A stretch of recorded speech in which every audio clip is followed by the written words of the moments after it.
The morning Mercy Whitlow walked into Brackton's only trading post speaking of fire and flood. Most folks figured the desert sun had finally addled what little sense she had left. She stood there in her patched calico dress, her gray hair escaping its pins like tumbleweeds, pointing one trembling finger toward the eastern hills, while her other hand clutched a worn leather satchel against her chest. "Water's coming," she announced to Samuel Harris behind the counter, her voice carrying that peculiar intensity that made children hide behind their mother's skirts. Not the gentle kind, neither. The angry kind that tears up everything in its path. Samuel barely looked up from his ledger, scratching numbers with the stub of a pencil. "Mercy, it ain't rained proper in 3 months. Creeks, so low you could step across it without getting your boots wet." But Mercy pressed forward, her weathered hands flat against the wooden counter. "I seen it clear as I see you now. Water rushing down from Devil's Canyon, carrying trees big as houses. Coming fast, coming soon. Maybe 2 days, maybe 3. Behind her, Mrs. Eleanor Price clicked her tongue and shook her head. Poor woman's been touched since her husband died. Talking to shadows, claiming she sees things that ain't there. Someone ought to speak to Pastor Mills about having her looked after proper." Mercy turned slowly, her pale blue eyes fixing on Eleanor with an intensity that made the other woman take a step back. "I seen plenty of things, Eleanor Price. Seen your boy Tommy stealing eggs from the Henderson place last Tuesday. Seen Jake Morrison sneaking whiskey behind the church after Sunday service. Seen things that was, things that are, and things that's coming whether folks want to hear about them or not." Eleanor's face flushed red as a summer sunset. "How dare you make such accusations? Tommy would never." "Check his pockets when he comes home today," Mercy said quietly. "Still got shell pieces from Mrs. Henderson's brown hen. Been taking them for weeks to trade to the Irish boy down by the creek for fishing line." The trading post fell silent except for the creaking of floorboards as other customers shifted uncomfortably. Everyone knew Tommy Price had been coming home with fish regular-like, despite the creek being near dry. Everyone also knew his mama thought he was just naturally gifted at fishing. Samuel cleared his throat. "Now, Mercy, even if you got some notion about the boy, that don't mean I can see what's coming." Mercy's voice carried a hurt that ran deeper than disappointment. "Samuel Harris, I told your Martha to birth that baby early, before the cord got wrapped. Told her 2 weeks ahead. And she listened. Your little Sarah's alive because of it. I told Bill Donovan not to take that horse deal with a stranger from Silver Creek, and when he listened, he found out later the man was selling stolen animals. But when I tell folks about real danger, about water that's going to sweep away everything we built here, suddenly I'm just a crazy old woman." Martha Harris had been standing quietly near the bolts of fabric, her baby Sarah sleeping in her arms. Now she stepped forward, her voice soft but firm. "She did tell me about the baby. Came right to my door, wouldn't leave until I promised to talk to Doc Brennan about bringing the birth on early. Said she'd seen the cord wrapped tight. Said the baby wouldn't make it to full term." "Coincidence," Eleanor muttered, but her voice lacked conviction. Mercy reached into her satchel and pulled out a small, leather-bound book filled with her careful script. The pages were yellowed with age, and many bore water stains from tears or weather. "I write them down," she said simply. "All of them. The things I see coming. Started when I was just a girl, after the fever took my family. Mama always said I had the sight, but she made me promise never to speak of it where folks could hear. Said people don't like knowing what's ahead of them." She opened the book to a recent page, her finger tracing lines of neat handwriting. June 15th, saw the Miller barn catch fire from lightning. Happened June 20th. July 2nd, saw the Simmons baby would come breech, needed turning. Doc Brennan turned that baby July 8th, saved both mother and child. July 23rd, saw old Pete's horse would throw him near the Cottonwood Grove. Pete took a different path that day after I warned him. Found his horse had thrown a shoe that would have lammed her for sure. "Let me see that," Martha said gently, approaching with the sleeping baby. Mercy handed over the book without hesitation, and Martha read several pages, her expression growing more serious with each entry. Samuel, she's got dates here, details that came true exactly as she wrote them. Samuel finally abandoned his ledger and came around the counter to look over his wife's shoulder. The book contained years of entries, all in Mercy's careful hand, recording visions that had come to pass with remarkable accuracy. Weather patterns, accidents, births, deaths, business dealings gone wrong or right, all predicted with specific details weeks or months in advance. Even if this is all true, Eleanor said, though she sounded less certain now, what makes you so sure about this flood business? Could be you're finally wrong about something. Mercy took back her book and held it close. Because this one's different. The others come to me in dreams, gentle-like, showing me small pieces. This one hit me like lightning 3 nights running. Same vision each time, getting clearer and stronger. I see Devil's Canyon fill up with water from a storm that ain't even born yet. Big storm coming from the west. Rain like you never seen, all at once, too much for the ground to hold. Water's got to go somewhere, and it's going to come down through that canyon like the wrath of God. She pointed toward the eastern hills, where Devil's Canyon cut a deep gash through the rocky terrain. The canyon had been carved by ancient floods, its walls standing 40 feet high in places, but it had been dry as bone for as long as anyone could remember.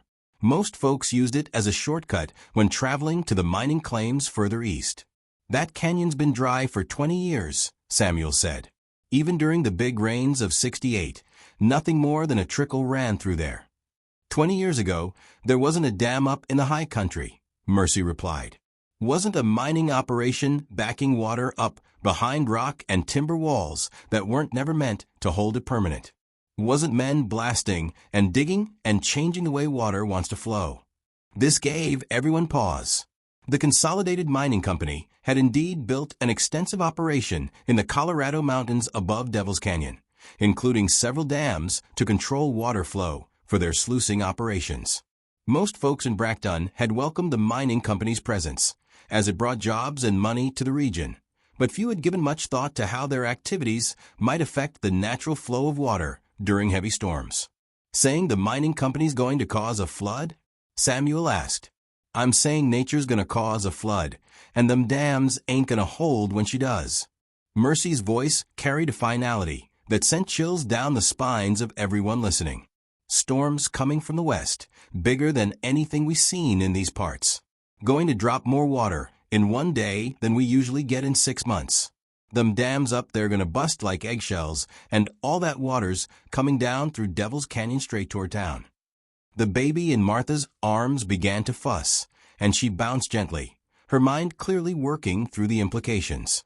How long do we have? 2 days, maybe 3. Storm should hit the high country tomorrow night, early morning after.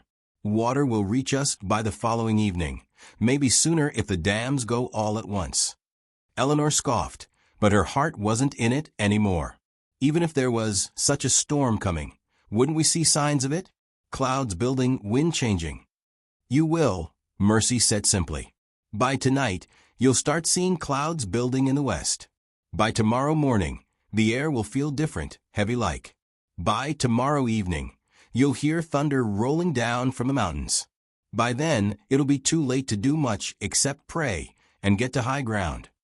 Martha handed the baby to Samuel and moved closer to Mercy. What do you think we should do? Move everyone to the Parker place up on the ridge. It's the highest ground for miles, and the house is solid stone. Get food and water up there, blankets, medicine.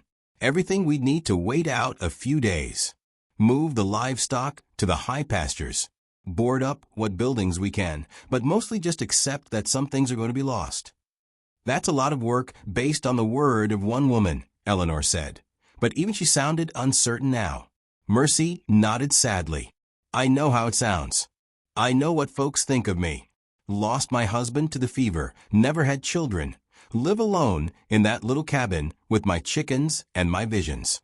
Easy enough to dismiss an old woman who talks to herself and sees things that ain't there yet. But Martha knows I was right about her baby. Doc Brennan knows I was right about the Simmons birth. Pete knows I saved his horse and maybe his life. Bill Donovan knows I saved him from buying stolen horses and getting hanged for it. A new voice spoke from the doorway. And I know she was right about my claim. Everyone turned to see Jack Morrison, Eleanor's brother-in-law, standing in the entrance with his hat in his hands. He was a quiet man, usually kept to himself, worked a small claim up in the foothills where he scratched out enough gold to keep body and soul together. "What about your claim, Jack?" Samuel asked. Jack stepped inside, closing the door behind him. "Month ago, Mercy came to me, said I should move my operation to the north face of my hill.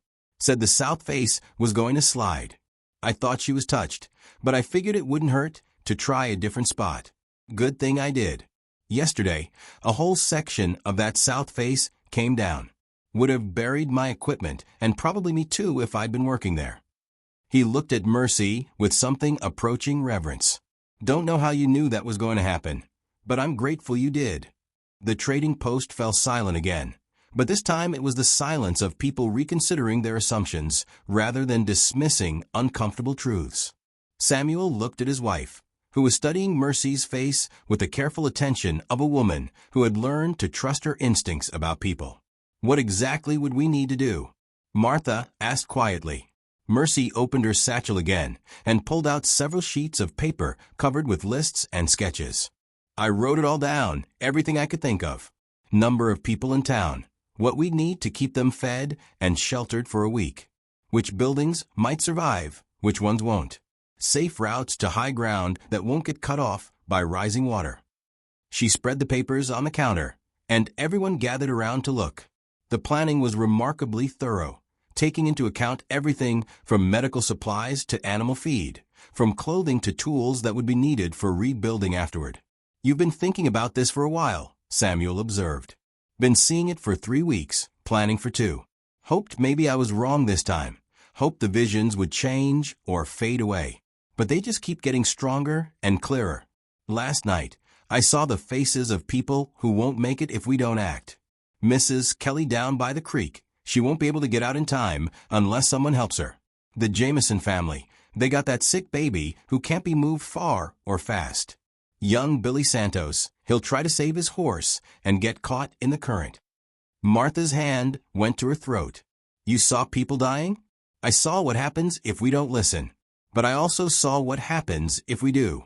Saw everyone safe and dry up on Parker's Ridge, watching the water go by below, knowing we saved what really mattered." Eleanor had been studying the papers, and now she looked up at Mercy with a mixture of fear and respect. "This flood you're predicting, how bad is it going to be?" Mercy's pale eyes met hers steadily. "Bad enough to wash away everything below the ridgeline. Trading post, church, most of the houses. Creek's going to become a river 3 times wider than it ever was. Main Street's going to be under 6 feet of water and moving fast enough to carry away anything that ain't tied down solid." "What about afterward?" Jack asked. "How long before the water goes down?" 2, maybe 3 days for the worst of it to pass. Another week before it's safe to come back down and see what's left. We'll lose most of the buildings, but we can rebuild buildings. We can't rebuild people." Samuel was quiet for a long moment, his fingers drumming against the counter as he thought. Finally, he looked at his wife. "Martha, what do you think?" Martha considered carefully before answering. "I think Mercy's been right about enough things that we can't afford to ignore her now. Even if there's only a small chance she's right about this flood, the cost of being wrong is too high. But if we start moving everyone to Parker's Ridge and no flood comes, we'll look like fools," Eleanor protested. "Rather look like a fool than be a dead hero," Jack said quietly. "Besides, Parker's place could use some company. Been trying to manage that big house and all that land by himself since his wife died. Won't hurt to spend a few days helping him out and enjoying the view from up there." Mercy gathered her papers and put them back in her satchel. "I ain't asking anyone to take my word as gospel. I'm just asking you to watch the sky tonight and tomorrow. If you don't see clouds building in the west by sunset, if you don't feel the air getting heavy and strange, then maybe I'm finally wrong about something. But if you do see those signs, if the sky starts looking like what I described, then maybe it's time for folks to start taking my warning serious." She turned to leave, then paused at the door. "One more thing. That storm, when it comes through, it's going to be violent. Not just rain, but wind and lightning like you never seen. Even up on the ridge, we'll want to stay inside, keep away from windows. Going to be a night when the whole world seems like it's coming apart. After she left, the trading post remained quiet for several minutes. Finally, Samuel spoke. Well, I reckon there's no harm in keeping an eye on the weather. And maybe it wouldn't hurt to have a conversation with Tom Parker about the possibility of hosting some visitors for a few days. Martha nodded. I'll talk to Doc Brennan too. If there's even a chance Mercy's right, he'll want to know. Might want to move some of his supplies up to Parker's place, just in case. Eleanor remained skeptical, but less certain than before. I still think you're all getting worked up over nothing. But I suppose I'll watch the sky tonight, see if there's anything unusual. As the day wore on, word of Mercy's prediction spread through Brackton like wildfire. Some folks dismissed it outright, calling her touched or worse. Others remembered times when her unusual insights had proven accurate and decided to at least pay attention to the weather signs she described. By evening, small groups of people had gathered on porches and in doorways, all looking toward the western horizon. As the sun began to set, painting the sky in shades of orange and gold, they saw exactly what Mercy had predicted. Clouds building in the distance, dark and heavy with moisture, moving steadily eastward toward the mountains above Devil's Canyon. The air did feel different too, thick and oppressive in a way that made breathing feel labored. Lightning flickered in the distant clouds, too far away to hear thunder yet, but clearly visible against the darkening sky. Samuel Harris stood on his porch with Martha and baby Sarah, watching the approaching storm system with growing unease. I've lived in this country for 15 years, he said quietly. Never seen clouds build up like that so fast. Martha shifted the baby to her other arm. What do you want to do? Samuel was quiet for a moment, then sighed. I think maybe we ought to have a town meeting tomorrow morning. Let everyone see what the weather's doing, hear what Mercy has to say, and decide together what we want to do about it. Across town, Jack Morrison was having similar thoughts as he watched the storm clouds grow larger and more ominous. The sight reminded him uncomfortably of Mercy's description of the coming deluge, and he found himself wondering if the crazy old woman might be the sanest person in Brackton after all. In her small cabin on the outskirts of town, Mercy Whitlow sat by her window, watching the approaching storm with a mixture of vindication and sorrow. She had done what she could to warn people, but she knew from long experience that some folks would refuse to listen until it was too late. All she could do now was pray that enough people would heed her warnings to save the lives that mattered most, and that when the waters finally receded, Brackton would still have enough people left to rebuild what the flood would surely wash away. Dawn broke gray and heavy over Brackton, with the western sky now completely obscured by towering thunderheads that seemed to stretch from horizon to horizon. The air hung thick and still, pressing down on the town like a blanket soaked in creek water. Even the roosters seemed subdued, their morning calls muffled and uncertain in the oppressive atmosphere. Samuel Harris had barely slept, rising every hour to check the progress of the storm. By the time Martha came downstairs with baby Sarah, he was already dressed and pacing the kitchen, his coffee growing cold on the table. It's getting worse out there, he said without preamble. Clouds are lower than they were last night, and I swear I can smell rain coming even though it ain't started falling yet. Martha peered out the window, bouncing Sarah gently as the baby fussed in the heavy air. When's the last time you saw the sky look like that? Never, Samuel admitted. Not in all my years in this country. Makes a man think maybe Mercy Whitlow sees things the rest of us miss. Before Martha could respond, a sharp knock came at their door. Samuel opened it to find Tom Parker standing on the porch, his hat in his hands, and worry etched deep in the lines around his eyes. Morning, Samuel. Sorry to bother you so early, but I figured we ought to talk. Come in, Tom. Coffee's hot. Tom entered, nodding politely to Martha before accepting a cup and settling into a chair at their kitchen table. He was a solid man in his 50s, weathered by years of frontier life, but still strong enough to work his land alone since his wife's death 2 years prior. I've been thinking about what Mercy said yesterday and watching them clouds build up through the night. I got to tell you, Samuel, that woman might be touched, but she ain't stupid. If half of what she predicted comes true, this town's going to need a safe place to weather the storm. Samuel sat across from him. What are you thinking? I'm thinking my place up on the ridge could hold everyone in Brackton, if need be. House is big enough for the women and children, and I got outbuildings that could shelter the men. Plenty of high ground for livestock. Good well that won't get contaminated by flood water. If this flood she's talking about really comes, folks are going to need somewhere to go. Martha set down her coffee cup. That's generous of you, Tom. But are you sure you want to take on that kind of responsibility? If Mercy's right, we could be talking about the whole town living on your land for days or weeks. Tom was quiet for a moment, staring into his coffee. My Sarah always said this place was meant to help people. She used to talk about turning it into a boarding house or a school, somewhere folks could come when they needed shelter or learning. Never got the chance before the fever took her, but maybe this is what she had in mind all along. The three adults sat in contemplative silence, broken only by baby Sarah's contented gurgling as she played with Martha's air. Outside, the first rumble of distant thunder rolled across the sky, still far off but unmistakably approaching. We ought to call a town meeting, Samuel said finally. Let everyone see what the weather's doing, hear what Mercy has to say again, and decide together what we want to do. Already thought of that, Tom replied. Stopped by Pastor Mill's place on the way here.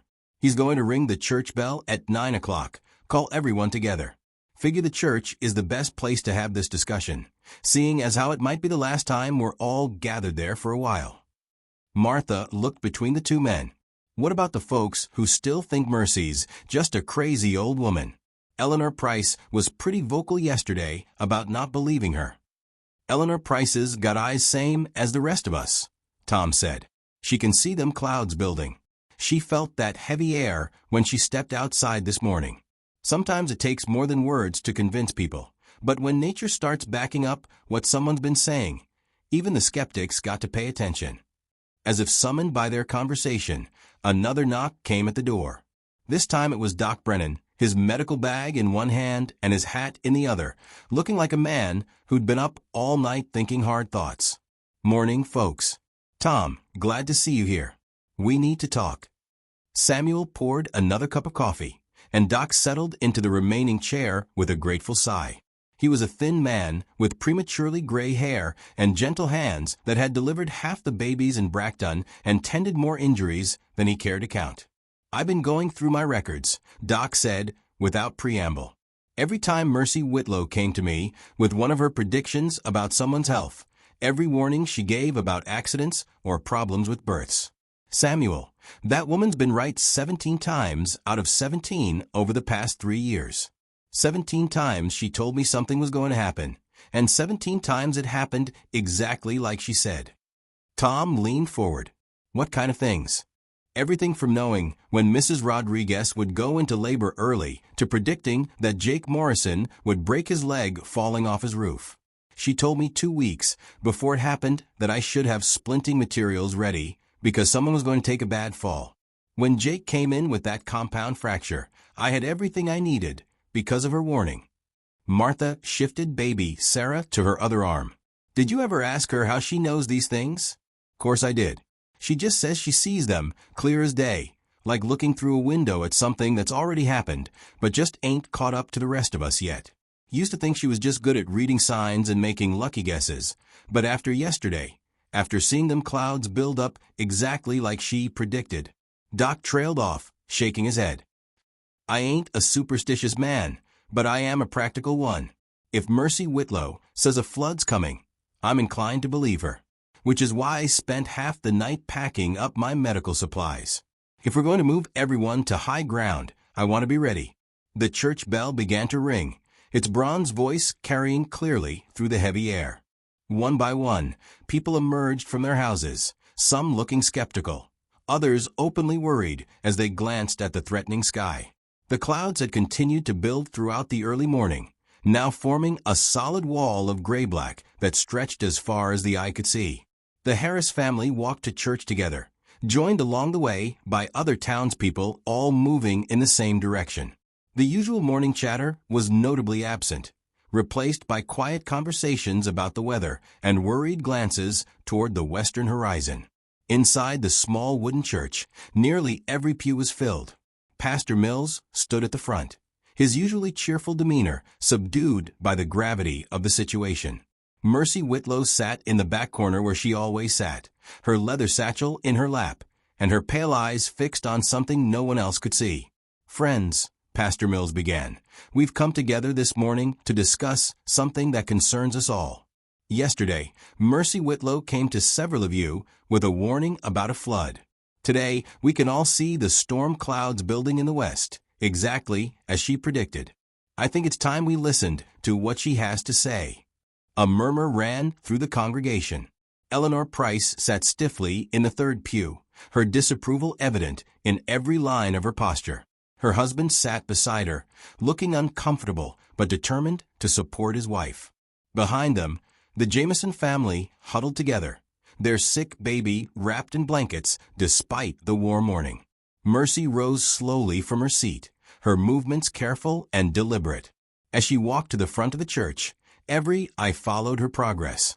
When she turned to face the congregation, her voice was steady and clear. "I know what most of you think of me," she began. "Crazy old Mercy, talking to herself, seeing things that ain't there. I've heard the whispers, the jokes, the suggestions that maybe I ought to be put somewhere safe before I hurt myself or someone else." She paused, her gaze moving from face to face. "But I also know some of you remember when I was right. Martha Harris remembers. Doc Brennan remembers. Jack Morrison remembers. Tom Parker remembers when I warned him about the wash getting flooded last spring, told him to move his cattle to higher pasture 2 days before the rain came." Tom nodded from his seat near the front. "She saved my whole herd. Would have lost everything if I hadn't listened." "The thing is," Mercy continued, "I don't choose what I see. Don't control when the visions come or what they show me. Sometimes I see small things, personal things that matter to one family or one person. Sometimes I see bigger things, things that affect the whole community. This flood, it's the biggest thing I ever seen coming." She opened her satchel and pulled out her worn notebook. "3 nights ago, I saw Devil's Canyon fill with water. Saw it rushing down toward town, carrying trees and rocks and everything in its path. Saw buildings swept away, saw people trying to run, but not making it to safety in time." Her voice broke slightly, and she paused to compose herself. "But I also saw another version. Saw everyone safe and dry up on Parker's Ridge, watching the water go by below, knowing we saved what mattered most. The difference between those two visions, between people dying and people living, that difference is whether we listen to the warning or ignore it." Eleanor Price stood abruptly. "Even if there is a storm coming, and even if it does rain hard, what makes you think the water will come down through Devil's Canyon? That place has been dry for 20 years.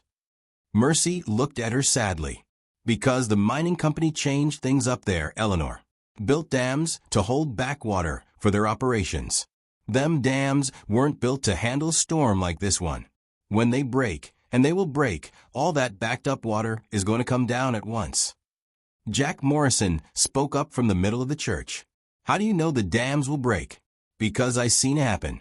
Seen the water pile up behind them barriers until the wood and rock can't hold no more.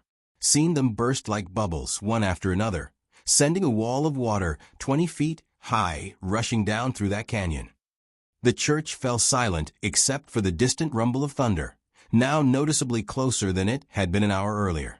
Through the windows, everyone could see the storm clouds continuing to build, darker and more threatening with each passing minute. Doc Brennan stood. "Mercy, assuming you're right about all this, how much time do we have?" "Storm should hit the high country tonight. Heavy rain, more than the ground can hold. Water will start backing up behind them dams by midnight, maybe sooner. They'll start breaking tomorrow afternoon, early evening. Water should reach the canyon mouth by full dark tomorrow night." She looked around the congregation. "That gives us today and most of tomorrow to get ready. Move everyone and everything we can afford to lose up to Parker's Ridge. Get the livestock to high ground. Board up what buildings we can. though most of them won't survive anyway. Martha Harris stood, baby Sarah in her arms. "What do you think we should do, Pastor?" Pastor Mills was quiet for a long moment, his weathered hands gripping the edge of the pulpit. "I've been praying about this since yesterday, asking the Lord for guidance. And I keep coming back to the same verse from Matthew. Therefore be ye also ready, for in such an hour as ye think not the Son of Man cometh." Sometimes the Lord sends us warnings through unexpected messengers. He looked directly at Mercy. "I've known this woman for 15 years. Seen her comfort the dying, help birth babies, tend the sick, without asking for anything in return. She's never sought attention or tried to profit from her abilities. If she says danger is coming, I believe we should listen." A new voice spoke from the back of the church. "What about our homes? Our businesses? Everything we worked for?" It was Henry Caldwell, who owned the saloon and had invested everything he had in his establishment. "I can't just walk away from my place based on the word of one woman, no matter how many times she's been right before." Tom Parker stood. "Henry, if Mercy's wrong, we spend a few days camping on my ridge and have some stories to tell our grandchildren. If she's right and we don't listen, some of us won't be around to have grandchildren." "But what if she's only partly right?" Eleanor Parker interjected. "What if there is a storm, but it's not as bad as she thinks? What if we panic for nothing?" Mercy's voice was gentle but firm. "Eleanor, what if I'm only partly wrong? What if the flood only reaches halfway up Main Street instead of all the way? What if only half the buildings get swept away instead of all of them? Would you want to be standing in your parlor when the water comes through your door?" The baby in Martha's arms began to cry, the sound sharp and distressing in the tense atmosphere. As Martha comforted her daughter, the storm outside seemed to respond with another roll of thunder, closer now and more insistent. Samuel Harris stood. "I propose we put it to a vote. All in favor of moving to Parker's Ridge until this storm passes, raise your hands." Hands began to go up around the church. Tom Parker, of course. Doc Brennan. Martha Harris. Jack Morrison. Pastor Mills. The Jameson family, worried about their sick baby. Mrs. Kelly, the elderly widow who lived near the creek.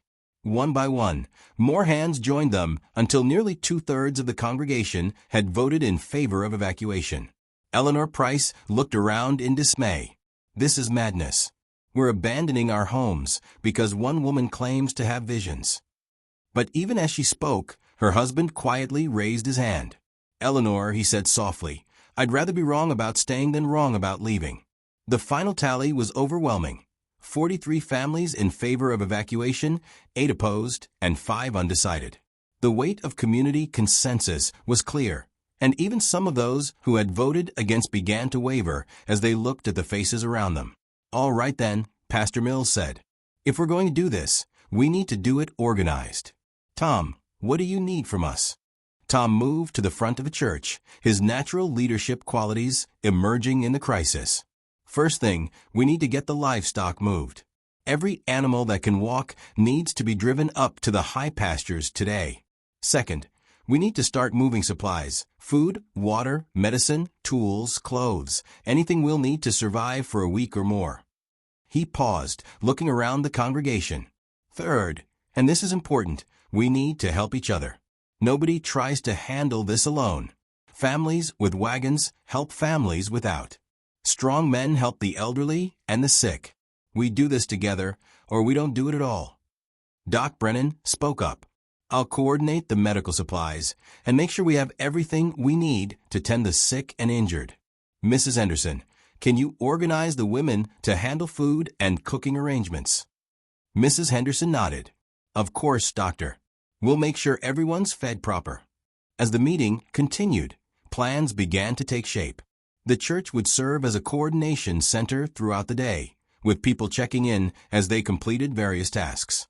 Wagons would make continuous trips between town and Parker's Ridge, carrying supplies and people who couldn't make the journey on foot. Outside, the first fat raindrops began to spatter against the church windows, and the thunder grew louder and more frequent. The storm that Mercy had predicted was beginning to arrive, exactly as she had foreseen. As the congregation began to disperse, families hurrying home to gather their most precious possessions. Mercy remained seated in her corner pew. Martha Harris approached her, baby Sarah sleeping peacefully in her arms despite the growing noise of the storm. "Mercy," Martha said quietly, "thank you for warning us, for caring enough to speak up even when you knew people would think you were crazy." Mercy looked up with tears in her pale eyes. "I just hope I'm wrong, Martha. I hope tomorrow night we're all sitting up on that ridge watching nothing but a little rain fall on an empty town. I hope I finally made a mistake about something that matters." But even as she spoke, both women could hear the storm intensifying outside, the rain beginning to fall harder and the thunder rolling more frequently across the darkening sky. The flood that Mercy had predicted was beginning to unfold, and soon everyone in Brackton would know whether the woman they thought was crazy had been their salvation all along. By noon, the rain was falling steadily, and the evacuation of Brackton had begun in earnest. Wagons loaded with household goods and precious belongings rolled continuously up the winding trail to Parker's Ridge, their wheels churning through mud that grew deeper with each passing hour. The livestock had been among the first to be moved, with Jack Morrison and several other men driving cattle, horses, and sheep to the high pastures where they would be safe from any flooding. Tom Parker's stone house and outbuildings buzzed with activity as families claimed spaces and organized their temporary living arrangements. The main house, built to accommodate Tom's large family before fever had claimed his wife and children, now sheltered 23 women and children. The men made do in the barn and workshop, arranging bedrolls between farm equipment and stored grain. Martha Harris worked alongside Mrs. Henderson and several other women to establish a communal kitchen in Tom's spacious dining room. They had managed to transport enough food supplies to feed the entire community for at least a week, along with cooking pots, dishes, and utensils from various households. "Never thought I'd be grateful for Tom building such a big house up here," Mrs. Henderson remarked as she organized sacks of flour and beans. "Always seemed like too much space for one man, but now it's like the Lord knew we'd need it someday." Through the window, they could see the storm continuing to intensify. What had begun as steady rain was now becoming a downpour, with lightning flashing almost continuously and thunder rolling across the hills in an endless procession. The wind had picked up too, bending the trees and sending sheets of rain across the landscape in visible waves. Down in the valley, the last few holdouts were finally beginning to reconsider their decision to stay. Henry Caldwell had spent the morning moving his most valuable liquor and equipment to the second floor of his saloon, but as he watched the creek begin to rise and the rain show no signs of letting up, he was starting to think the crazy old woman might have been right after all. Eleanor Price stood at her parlor window, watching water beginning to pool in her carefully tended garden. Her husband had spent the morning boarding up their windows and moving their furniture to the upper floor, despite her protests that they were overreacting to what was probably just a normal storm. "Eleanor," he said gently, coming to stand beside her, "maybe we ought to reconsider. Water's already higher than I've ever seen it, and according to Mercy, the real flood won't even start until tomorrow night." Eleanor's mouth was set in a stubborn line, but doubt flickered in her eyes as she watched the creek continue to rise. "I won't be driven from my home by the ravings of a madwoman." "She's been right about everything else," her husband replied quietly. "The clouds, the timing, the way the storm's building. Maybe being wrong about staying isn't worth the risk." Up on Parker's Ridge, Mercy Whitlow sat in a rocking chair on the covered porch, her pale eyes fixed on the distant mountains where the mining operations were hidden behind curtains of rain and cloud. She had barely spoken since arriving at the Parker place, spending most of her time staring toward the high country, as if she could see through the storm to what was happening there. Doc Brennan approached her, carrying 2 cups of hot coffee. "Thought you might need this," he said, settling into the chair beside her. Mercy accepted the coffee gratefully, wrapping her weathered hands around the warm cup. "Thank you, Doctor. You're kind to think of an old woman." "Mercy," Doc said carefully, "is there something more you're seeing? Something you haven't told us yet?" Mercy was quiet for a long moment, watching lightning illuminate the storm clouds. "It's worse than I thought it would be," she said finally. "The storm, I mean. It's bigger, more violent. The dams up there, they're not going to hold as long as I hoped. Doc felt a chill that had nothing to do with the rain. How much time do we have? Maybe until tomorrow afternoon, maybe less. The water's backing up faster than I expected, and them barriers were never built to handle this kind of pressure. She turned to look at him, her eyes filled with an ancient sadness. Doctor, there's still people down there who won't leave. Mrs. Price, Henry Caldwell, a few others. If they don't come up here tonight, they're not going to make it. What do you want me to do? Send some of the men down there. Tonight, before it gets too dark to travel safe. Make them understand this ain't just a bad storm anymore. This is something that's going to change everything. Doc stood immediately. I'll talk to Tom and Samuel. We'll get a group together. As evening approached, the storm showed no signs of weakening. If anything, it seemed to be gaining strength, with winds now strong enough to bend trees nearly double, and rain falling so hard it was difficult to see more than a few yards in any direction. The creek that ran through Brackton had already overflowed its banks, turning Main Street into a shallow river. Tom Parker gathered 6 of the strongest men, including Samuel Harris and Jack Morrison, for the rescue mission to town. They would take 2 wagons and try to convince the remaining holdouts to abandon their homes before it was too late. Remember, Tom said as they prepared to leave, we're not going down there to argue with anyone. We're going to tell them the situation has changed, that they need to come with us now, tonight. Anyone who refuses, we document it and leave them be. We can't save people who don't want to be saved. The journey down to town was treacherous, with the trail now a muddy stream and visibility nearly zero in the driving rain. By the time they reached the valley floor, water was already knee-deep in some areas, and the sound of rushing water could be heard over the storm. Their first stop was the Price house, where they found Eleanor and her husband huddled in their upstairs bedroom, surrounded by their most precious possessions. The first floor of their house was already flooded, with water covering the parlor floor and still rising. Eleanor, Samuel called from outside their bedroom door, you need to come with us now. The situation's gotten worse.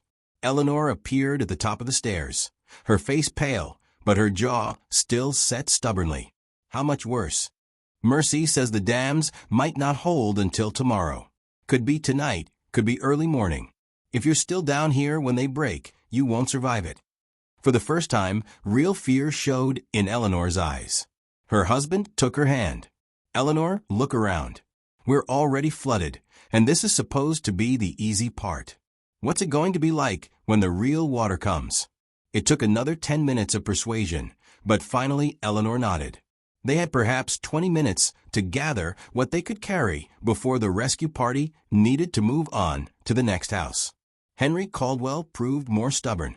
They found him in his saloon, drunk and defiant, insisting that his building was solid enough to withstand anything nature could throw at it. The first floor was already flooded, but Henry had retreated to the second floor with several bottles of whiskey and seemed determined to ride out the storm. Henry, Jack Morrison called up the stairs. You need to come with us. This building won't stand up to what's coming. Built this place myself, Henry slurred back. Solid timber, good foundation. Been through storms before. Not like this one, Tom Parker replied. Henry, we're talking about a wall of water 20 feet high moving fast enough to carry away buildings twice as strong as this one. But Henry was beyond reason, whether from alcohol or fear or simple stubbornness. After 15 minutes of trying to convince him, the rescue party was forced to move on. They left him with a final warning and a promise to come back for him if possible. But privately, they all knew it was likely the last time they would see Henry Caldwell alive. They managed to rescue 2 more families who had been wavering, the Kowalski family from the dry goods store and old Pete Wilson from his cabin near the creek. Both had already been frightened by the rising water and were grateful for the escort to higher ground. By the time they returned to Parker's Ridge, it was nearly midnight, and the storm had reached a level of violence that made conversation difficult even inside the stone house. Lightning flashed almost continuously, and the thunder was so frequent it seemed like one continuous roar. The wind howled around the buildings, and rain lashed against the windows with such force that several panes cracked despite being shuttered. Mercy was still on the porch, now wrapped in blankets and protected from the direct rain by the deep overhang of the roof. When Tom approached her, she looked up with eyes that held terrible knowledge. "It's starting," she said simply.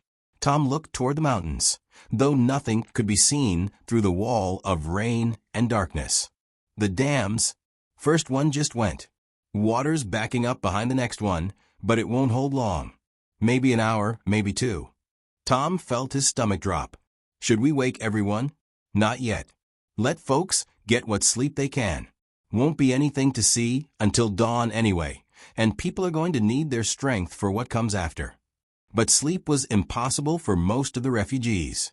The storm was too loud, too violent, and the knowledge that their town was about to be destroyed weighed too heavily on everyone's minds.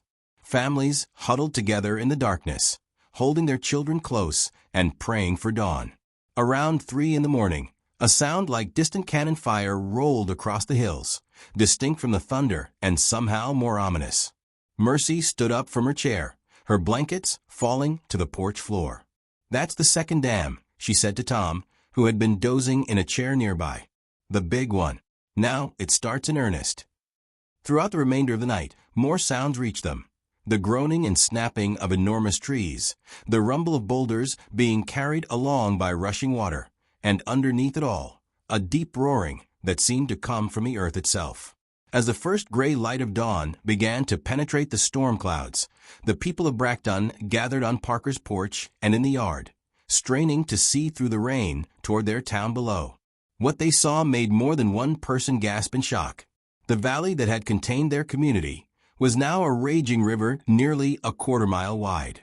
Water rushed through it with tremendous force, carrying entire trees, pieces of buildings, and debris of every description. Of Brackton itself, almost nothing remained visible above the flood.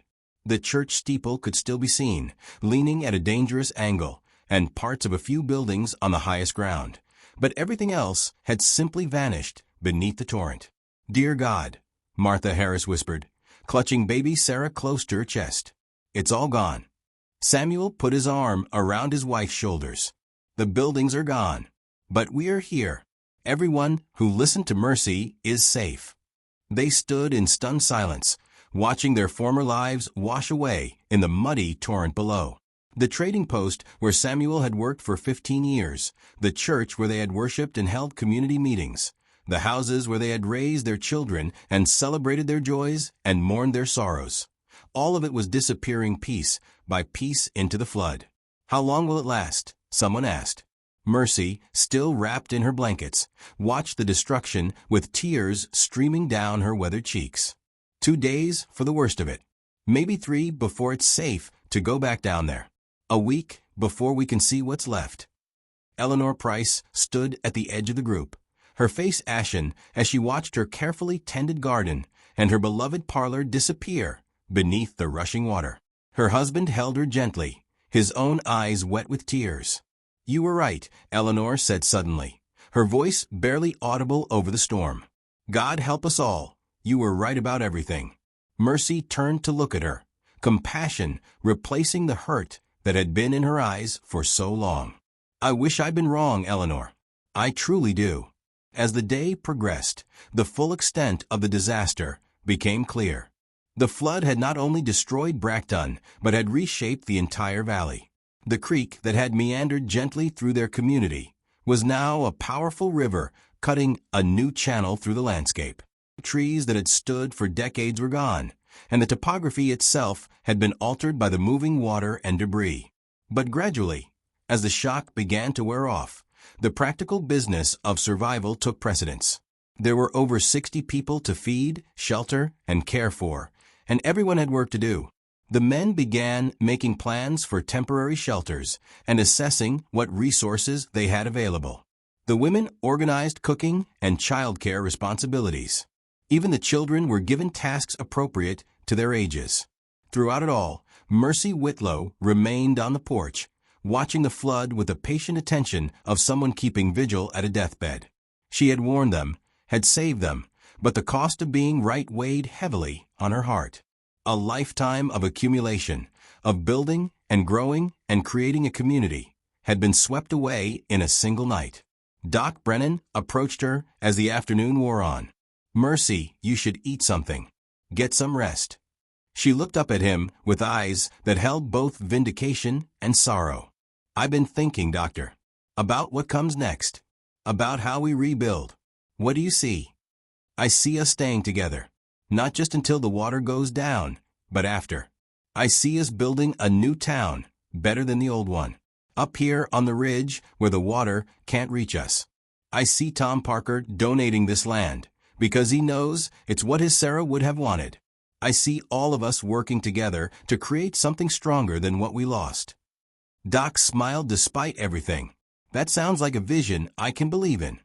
As the sun began to set on their first day as flood refugees, the people of Brackton gathered for a simple meal prepared over outdoor fires. Pastor Mills said a prayer of thanksgiving for their survival and asked for strength in the days ahead. Children played between the adults' legs, resilient in the way only children can be, already adapting to their new circumstances. And on the porch of Tom Parker's house, the woman everyone had thought was crazy sat in her rocking chair, no longer an outcast, but a prophet whose terrible gift had saved them all. 3 days after the flood reached its peak, the water began to recede, revealing the full extent of the devastation below. What had once been the thriving frontier town of Brackton was now a wasteland of mud, debris, and twisted metal. The church steeple, which had stood like a beacon of hope during the worst of the flood, had finally toppled sometime during the second night, taking with it the last recognizable landmark from their former home. Samuel Harris stood at the edge of Parker's Ridge with a group of other men, surveying the destruction through Tom's field glasses. The creek had carved a new channel through the center of what had been Main Street, leaving a gash in the earth 20 feet wide and just as deep. Scattered across the muddy landscape were the remnants of their former lives, pieces of buildings, farm equipment, household goods, and the bloated carcasses of animals that hadn't made it to higher ground in time. "Don't see any sign of Henry's saloon," Jack Morrison observed grimly. "Whole thing must have been carried away." Tom Parker lowered the glasses and shook his head. Poor Henry. Stubborn fool, thought he could ride it out. He paused, watching a piece of roof timber float slowly downstream. Makes a man think about what's really important, seeing everything washed away like that. Behind them, the work of establishing a more permanent camp continued. What had begun as a temporary refuge was gradually transforming into something that looked more like a settlement. Canvas tents had been erected to provide additional shelter, and several families had begun construction of more substantial cabins using timber from Tom's woodlot. The transformation hadn't happened without discussion and debate. Some families wanted to return to the valley floor as soon as the water receded, to salvage what they could and rebuild on their original lots. Others, influenced by the scope of the destruction and Mercy's suggestions about staying on higher ground, advocated for establishing their new community on the ridge. The debate had come to a head 2 days earlier during a community meeting held in Tom's barn. Eleanor Price, her attitude toward Mercy completely changed since the flood, had been among the first to speak in favor of staying. "I've lived through tornadoes, blizzards, droughts, and Indian raids," she had said, standing before the assembled families. "But I ain't never seen anything like what happened down there. If we go back to the valley, what's to stop it from happening again? What if there's another big storm, another set of dams that can't hold?" Her husband had nodded in agreement. "The high ground saved our lives. Seems foolish to abandon it now." But not everyone was convinced.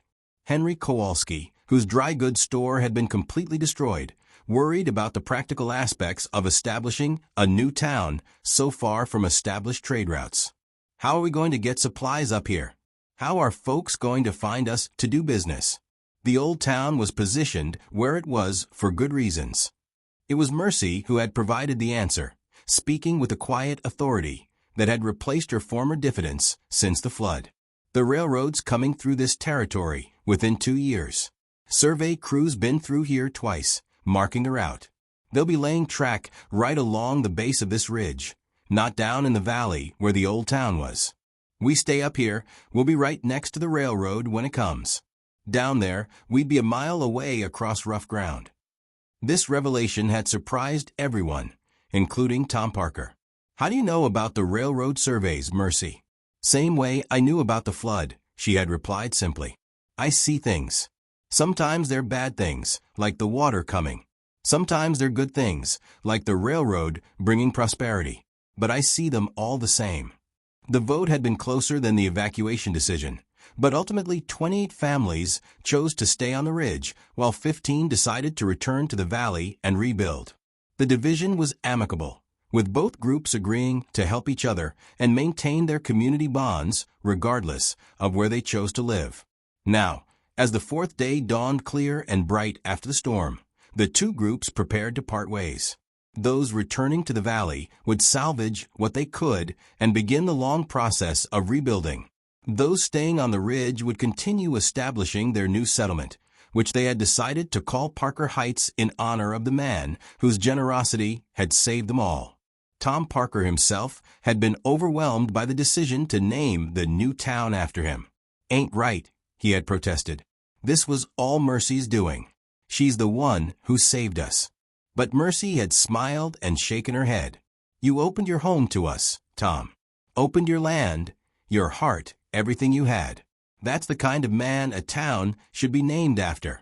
As the families prepared for their respective departures, Mercy found herself in an unfamiliar position. For the first time in years, people were seeking her out, asking for her advice, treating her opinions with respect and even reverence. Children who had once hidden from her now brought her flowers and drawings. Women who had whispered about her behind her back now invited her to share meals and conversation. The change was most evident in her relationship with Eleanor Price. The woman who had been her harshest critic had become something approaching a friend, seeking Mercy's counsel on everything from where to build her new house to how to plant a garden in the ridge's rocky soil. I owe you an apology, Eleanor said one morning as they sat together on Tom's porch, watching the valley below slowly drain. I owe you more than that, actually. I owe you my life and my husband's life, and I'm sorry it took a flood to make me see what you really are. Mercy rocked gently in her chair, her pale eyes reflecting the morning sunlight. You don't owe me nothing, Eleanor. You was just being protective of your family and your community. Ain't nothing wrong with being cautious about strangers claiming to see the future. But you're not a stranger, Eleanor replied. You've been part of this community for 15 years. I should have listened to you sooner, should have seen past my own prejudices and fear. Fear's a powerful thing, Mercy said softly. Makes us do things we wouldn't normally do, say things we don't mean. I understand fear better than most folks, Eleanor. Been afraid my whole life that people would think I was crazy, that they'd send me away, or worse. Fear kept me quiet when maybe I should have spoken up sooner about things I was seeing. Eleanor was quiet for a moment, contemplating this. Will you stay with us? Here, in Parker Heights, I mean. Help us build this new town. Mercy smiled, and for the first time in years, it was a smile free of sadness or resignation. Where else would I go? This is my home now, same as it's yours. Besides, someone needs to keep an eye on things, make sure we don't make the same mistakes twice. As if summoned by their conversation, Pastor Mills approached the porch, his hat in his hands and a serious expression on his weathered face. Morning, ladies. Mercy, I was hoping I could have a word with you. Eleanor rose to leave, but Mercy gestured for her to stay. Whatever you got to say, Pastor, Eleanor can hear it. We don't have secrets between us anymore. Pastor Mills settled into a nearby chair, his movements careful and deliberate. I've been thinking a lot these past few days about what happened, about how you saved us all. And I've been wondering if maybe the Lord has been speaking through you all along, if maybe we've been too blind to see it. Mercy's expression grew cautious. I ain't claiming to be any kind of prophet, Pastor. I just see things sometimes, that's all. Maybe that's exactly what a prophet is, Pastor Mills replied gently. Someone who sees what the Lord wants them to see and has the courage to speak up about it, even when nobody wants to listen. He paused, looking out over the valley where their old church had stood. I've been thinking we need to build a new church here in Parker Heights. And I've been thinking we need to acknowledge that the Lord works in mysterious ways, through people we might not expect. Eleanor leaned forward. What are you saying, Pastor? I'm saying maybe it's time we started listening to Mercy not just when there's a crisis, but all the time. Maybe her visions aren't something to be feared or dismissed, but something to be grateful for. A gift that's meant to help us all. Mercy was quiet for a long moment, tears gathering in her pale eyes. I never wanted to be different, Pastor. Never wanted to see things others couldn't see. Spent most of my life wishing the visions would just go away and leave me in peace. But they didn't go away, Pastor Mills said gently. And because they didn't, because you had the courage to speak up when it mattered most, 63 people are alive today who would have died if you'd kept quiet. That sounds like the Lord's work to me. As the days passed and the new settlement took shape, Mercy found herself occupying a unique position in the community. She was no longer the crazy old woman living on the outskirts of society, but she wasn't quite a traditional community leader either. Instead, she became something like a wise woman, someone people came to not just for predictions about the future, but for advice about the present. When the Jameson family's sick baby finally began to recover, they brought the child to Mercy for a blessing. When young couples were making decisions about marriage, they sought her counsel. When farmers were deciding where to plant their crops or when to harvest, they asked for her insights. The visions continued to come to her, but they seemed different now, less frightening and more like gentle guidance. She saw the railroad arriving exactly when she had predicted, bringing prosperity and growth to Parker Heights. She saw the community thriving, growing from a refugee camp into a proper town with a school, a church, and businesses that served travelers and locals alike. But perhaps most importantly, she saw the people who had chosen to stay on the ridge becoming more than just neighbors. They became a true community, bound together by shared hardship and mutual dependence in a way their scattered valley town had never been. One evening, as autumn painted the ridge in shades of gold and crimson, Mercy sat on what had become her usual spot on Tom Parker's porch, watching the sunset reflect off the new creek channel below. The water still ran higher and faster than the old creek, but it no longer carried the debris and destruction of the flood. Instead, it had become a thing of beauty, creating small pools and waterfalls that attracted wildlife and provided a pleasant sound to accompany the evening quiet. Eleanor Price joined her, as had become her custom, carrying 2 cups of tea and settling into the chair beside her friend. Thinking about anything in particular? She asked. Mercy smiled, accepting the tea gratefully. Just thinking how strange life is. 6 months ago, I was the crazy old woman everyone avoided. Now I got folks coming to me for advice about everything from where to dig a well to whether their daughter should marry the Morrison boy. And will you tell them about the Morrison boy? Eleanor asked with amusement. I tell them he's a good man who'll work hard and treat their daughter right, but he's got a weakness for gambling that could cause problems if he don't learn to control it. Mercy paused, sipping her tea. I also tell them their daughter's smart enough to help him overcome that weakness if she loves him enough. Eleanor laughed. You sound more like a matchmaker than a prophet these days. Maybe that's what we all need more of, Mercy replied thoughtfully. Less prophecy about disasters and more guidance about how to live good lives with each other. As if to underscore her point, the sound of children's laughter drifted up from the new settlement below the main house, where several families had built cabins arranged around a common area. Adults' voices could be heard too, neighbors helping each other with evening chores and sharing the day's news. You know what I think? Eleanor said, watching the peaceful scene below. I think that flood didn't just wash away our old town. I think it washed away a lot of things that were keeping us from being the community we were meant to be. Fear, suspicion, the kind of pride that keeps people from helping each other. Mercy nodded slowly. Water's funny that way. Can destroy everything you thought was important, but sometimes what grows back is better than what was there before. A new voice joined their conversation as Martha Harris climbed the porch steps, baby Sarah sleeping peacefully in her arms. The child had grown considerably during their months on the ridge and was now beginning to take her first tentative steps. Mind if I join you? Martha asked softly, not wanting to wake the baby. "Course not," Mercy replied, gesturing to another chair. "How's little Sarah doing?" "Growing like a weed. Sam says she's going to be walking before winter sets in." Martha settled into her chair with a contented sigh. "I was just thinking, watching her play with the other children today, how different her life is going to be from what I expected when she was born." "Different how?" Eleanor asked. "Well, I thought she'd grow up in a little frontier town, maybe go to school in a one-room schoolhouse with a handful of other children. But now, with the railroad coming and all the new families that will probably settle here, she's going to grow up in a real town, maybe even a city someday."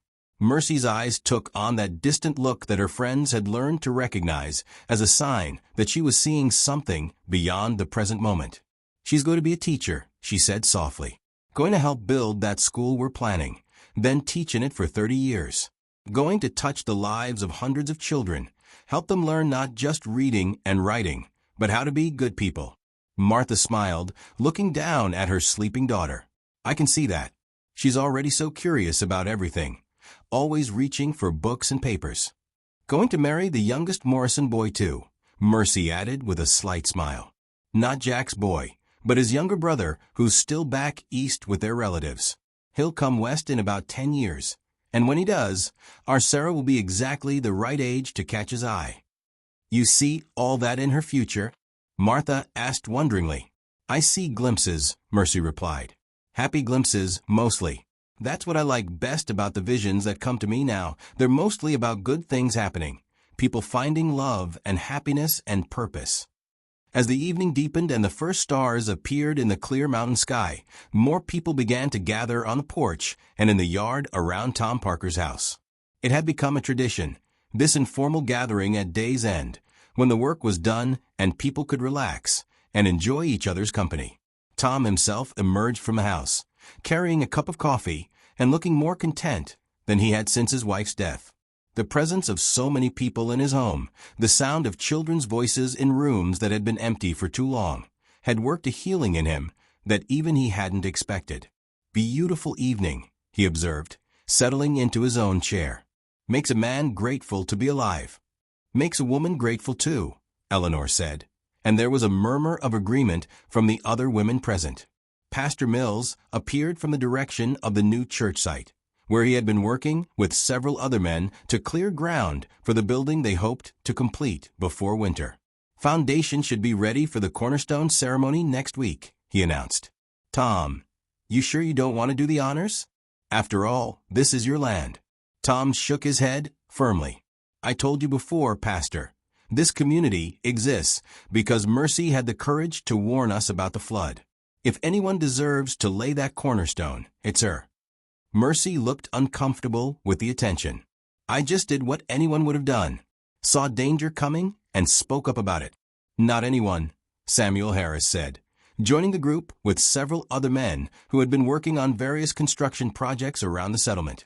"Most folks would have kept quiet, afraid of being thought crazy. You spoke up knowing people might not believe you, knowing they might think you were touched. That took real courage. Besides," Jack Morrison added, "it wasn't just a flood warning. You've been helping people for years with your visions, even when they didn't appreciate it. You told me about that landslide, probably saved my life. You helped Martha with her baby, helped Doc with his patients. You've been serving this community all along, even when it didn't want to be served." As the conversation continued around her, Mercy found herself overwhelmed by the acceptance and even affection being shown to her. For so many years, she had felt like an outsider, tolerated at best and shunned at worst. Now she was being asked to lay the cornerstone of their new church, to officially mark the beginning of their new community. "I'll do it," she said finally, her voice barely above a whisper.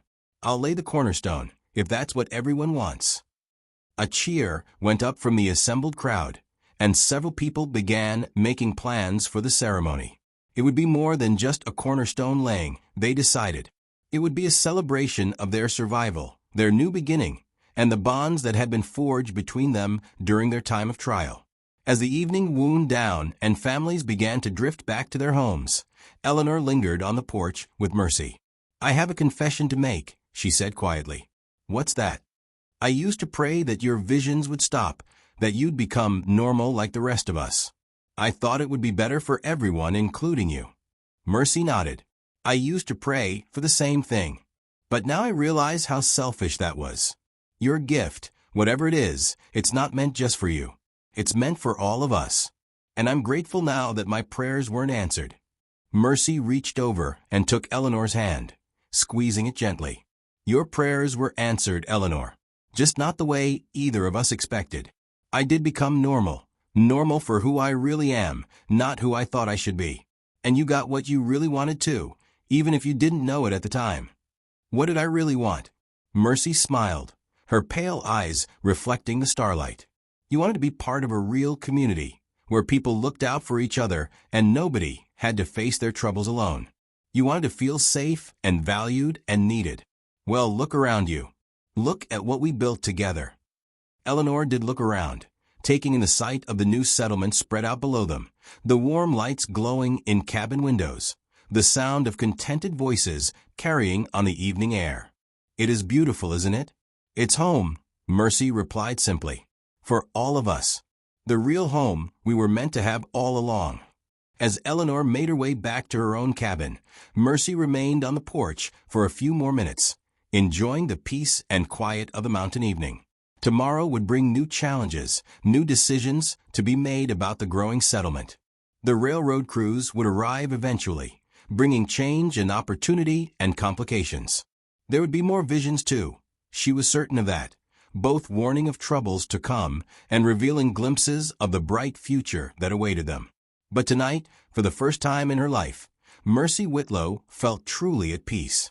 She was no longer the crazy old woman everyone avoided, no longer the outsider looking in on a community that didn't want her. She was Mercy Whitlow of Parker Heights, the woman whose warnings had saved them all, whose visions continued to guide them, whose courage had helped transform a group of flood refugees into a real family. And as she finally rose from her chair and made her way inside Tom Parker's house, past the sleeping children and the peaceful adults who had become her chosen family, she knew that whatever tomorrow might bring, they would face it together.